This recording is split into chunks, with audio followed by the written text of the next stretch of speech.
This is what you've been waiting for, guys. It is supplements. So how can supplements give you the edge over your competitors? Unfortunately, supplements is just the icing on the cake. People get obsessed with the icing when they don't even have the cake yet.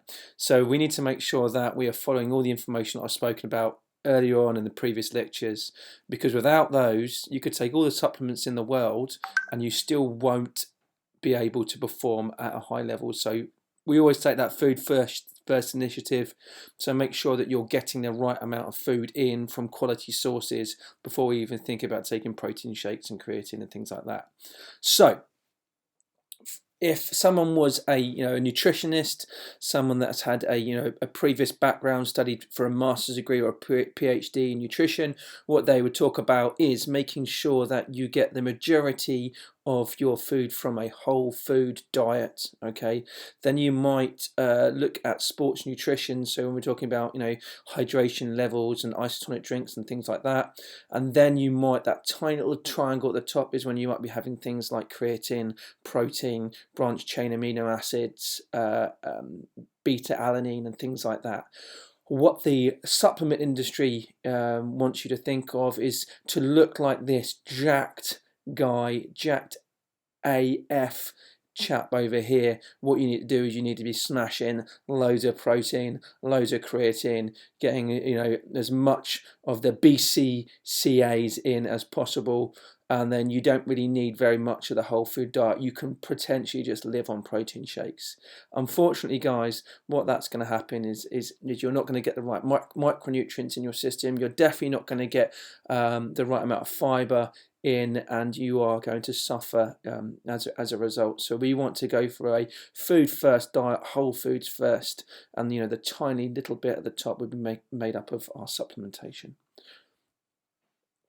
So when we're looking at supplements, we need to make sure that we get those supplements from an informed sport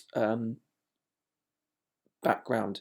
So you'll see on different supplements, if you're going to buy, say for example, Maxi Muscle, will have that informed sport sign on there. So you need to assess the need, assess the risk, assess the consequences. So do you really need Mass Gainer 4000? Okay, if you are overweight at the moment and you're having a Mass Gainer shake with lots of carbohydrates and lots of protein, that's a lot of extra calories in your system that's probably only going to add fat. Assess the risk. So is it informed sport? Okay, does it have that informed sport logo on it? If it doesn't, it could be laced with goodness knows what. It could have steroids in there. It could have selective androgen receptors in there. It could have banned substances that would be a big no-no for your national governing body and meaning that you would get kicked out of your sport. So you assess that risk and assess the consequences.